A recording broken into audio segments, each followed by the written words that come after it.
Փաշինյանի այսպես կոչված հաղթանակը Բաքվում ընկալվում է որպես առավել կանխատեսելի ու կառավարելի սցենար, սակայն ոչ որպես անվերապահ հաղթանակ Ադրբեջանի համար։ Քաղաքական վերլուծական կենտրոնի Քարնեգի պոլիտիկա հրապարակած հոդվածում նշված է, որ Ադրբեջանը շահագրգռված էր ոչ այնքան իշխանափոխությամբ, որքան այնպիսի արդյունքով, որտեղ Փաշինյանը կմնար իշխանության, բայց ավելի թույլ մանդատով։ Հեղինակի գնահատմամբ Բաքուն կարծում է, որ այդ դեպքում Երևանն ավելի հեշտ կգնա խաղաղության պայմանագրի ու սահմանադրական փոփոխությունների ուղղությամբ։ Ադրբեջանի նախագահի հատուկ ներկայացուցիչ Էլչին Ամիրբեկովը ընտրություններից առաջ հայտարարել է, որ Հայաստանի ընտրությունները փաստացի հանրաքվեն խաղաղության գործընթացի շուրջ ու նոր սահմանադրությունը կարևոր դեր կխաղա վերջնական խաղաղության պայմանագրի ստորագրման հարցում։ Ադրբեջանական լրատվականներում սոցիալական հարթակներում առավել հաճախ շրջանառվող թեզերն էին։ Հայաստանի ընտրողները ըստ նրանց քվեարկել են ոչ թե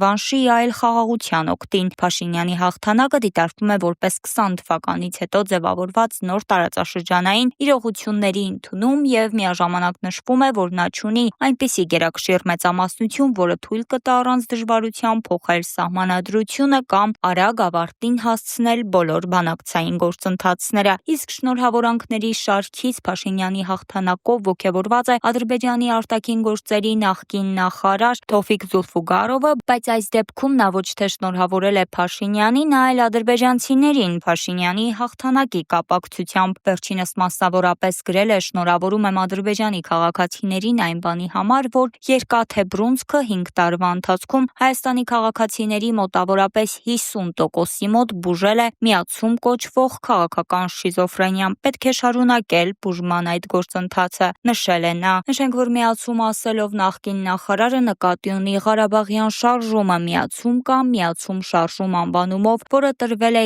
88 թվականին սկսված զանգվածային շարժմանը, որի հիմնական պահանջն էր, որ Լեռնային Ղարաբաղի ինքնավար մարզը դուրս գա Ադրբեջան ԽՍՀ կազմից եւ միանա հայկական ԽՍՀ-ին։